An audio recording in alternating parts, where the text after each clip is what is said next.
एक मरी हुई माँ। एक रात रमेश बाबू अपनी पत्नी सरिता के साथ शादी की पार्टी से अपने घर को लौट रहे थे।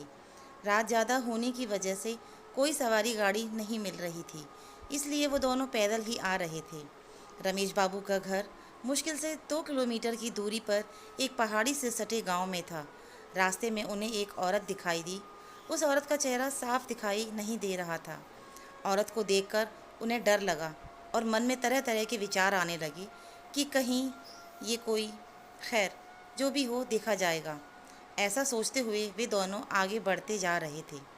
एक तो रात का समय और ऊपर से बिजली भी लगातार चमक रही थी। इस वजह से सरिता बहुत डरी हुई थी, लेकिन उस बिजली की चमक में अब उस औरत का चेहरा दूर से ही साफ साफ दिख रहा था। वो औरत उन्हें रुकने का इशारा कर रही थी। उसे देखकर रमेश बाबू की पत्नी की तो हालत ख़राब हो रही थी, लेकिन रमेश बाबू को अब लगने लगा कि ये औरत शायद कोई मुसीबत में है। रमेश बाबू जब रुके तो वो औरत उनसे हाथ जोड़ते हुए बोली, भाई साहब, प्लीज़ मेरी मदद कीजिए।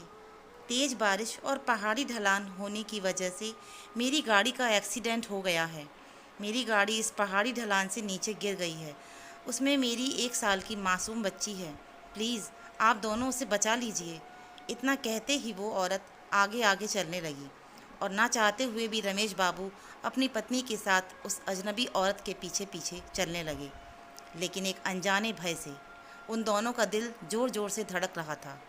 जैसे ही वे दोनों पहाड़ी से नीचे उस गाड़ी के पास गए तो उन्होंने देखा कि गाड़ी में एक प्यारी सी मासूम बच्ची रो रही है।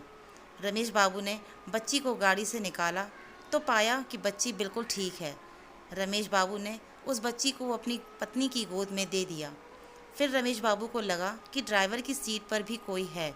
जब उन्होंने आगे जाकर देखा तो उनके होश उड़ गए, क्योंकि ड्राइवर की सीट पर वही औरत खून से लथपथ होकर मरी पड़ी थी। रमेश बाबू को अब सब कुछ समझ में आ गया था।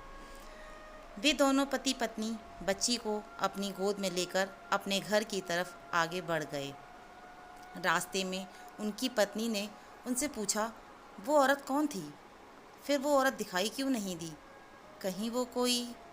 रमेश बाबू बोले, वो एक माँ थी जो मरकर भी अपनी बच्ची के लिए तड़प रही थी।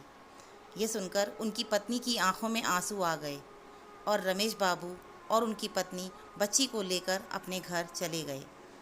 दोस्तों, अगर कोई मुसीबत में हो तो उसकी सहायता ज़रूर करें। कहानी को लाइक, शेयर व चैनल को